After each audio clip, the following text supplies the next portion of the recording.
All right, after years of snapping necks and cashing checks, throwing people through tables and coming off the top rope, my next guest choke-slammed his way into the political arena. Our tough guy of the week, the mayor of Knoxville County, Tennessee, and professional wrestler Kane Jacobs. Glenn, appreciate you being here. Hey, good morning. Thank you. Oh, so, everybody, I got to ask you, everybody has the theory. Is it real? Politics or wrestling? Wrestling. We know politics is not real.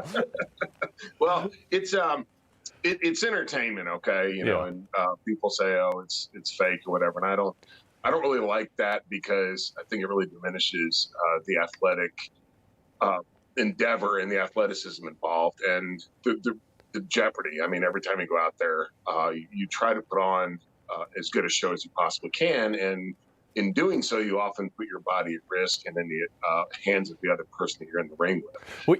So it's the same as movies, the same as TV.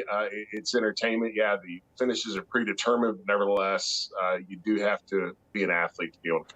Oh, there's no doubt. I mean, I've seen some of you guys come off the rope, flying 10 feet in the air, doing a backflip, getting caught by someone else who is, I mean, you're definitely a sizable fellow, and to land on somebody, even in the form of entertainment, is a toll on your body. It's much like getting hit in the NFL. How the heck did you get into this? I was playing college football. My dream ever since I was a little kid was to play professional sports. I wanted to be a baseball player, then a basketball player. I was pretty good at basketball, went to college on a basketball scholarship. While I was in college, I ended up putting on a lot of weight, played football. I was very gifted at football just naturally because of my size and all that. And then blew up my knee in practice one day and still wanted to play some sort of a sports, be involved in athletics, and thought professional wrestling of all things would be an avenue that I could do that. It turned out pretty well for me. I've met some of you folks, that not you personally, but some of your former colleagues there. And I'm 6 feet tall, 250 pounds, and these guys are like way bigger than me. This is pretty interesting. So you got into another Impact game, politics. How was that transition? Did you ever want to just like pile drive a reporter or anything like that? It could be frustrating, of course, because no matter what you do, someone's always going to be upset with you. You also have to accept that.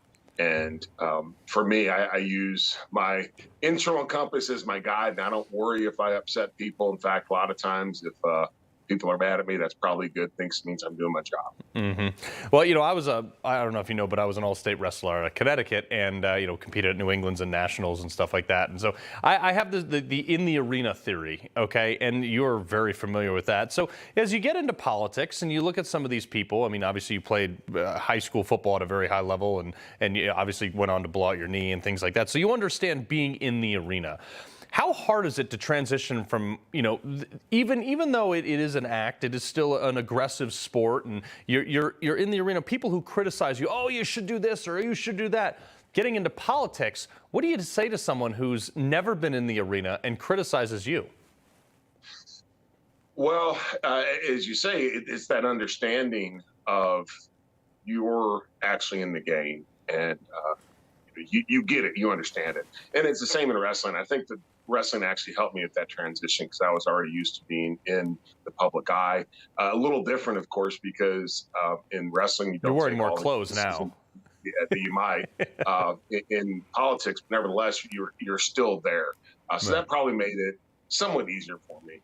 But you're exactly right. I mean, you just have to, again, for me, I have to do what I believe is right. And I can't worry about pleasing everybody out there. And, sometimes people don't understand why you do things, and there is a reason for that. But if they're not in there every day and don't see the things that you see, they'll just say, oh, why'd you do this or whatever. And you just have to be able to accept that there's a reason that you did it, and it's a good reason. Right. Well, Glenn, the other thing we always ask somebody, we just had Jack Brewer on to talk about fatherhood and things like this. And one of the things is he said, sometimes doing the tough thing is not always easy. So to advice for people out there, especially before Christmas, what would you say and how would you articulate what a tough guy is? Well, first of all, I'm not a tough guy. I've met some now that I've been mayor. The toughest people I've ever met is a guy named Buzz Buswell, who is the county's head of senior and veteran services. He was in Vietnam as a captain in the Army.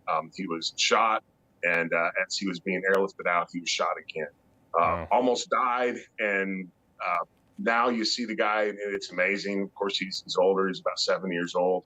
Walks a profound limp, and his insides are held together with surgical mesh. Oof. I have never seen him have a bad day, though. I've never seen him in a bad mood, because he will tell you, for him, every day's a blessing.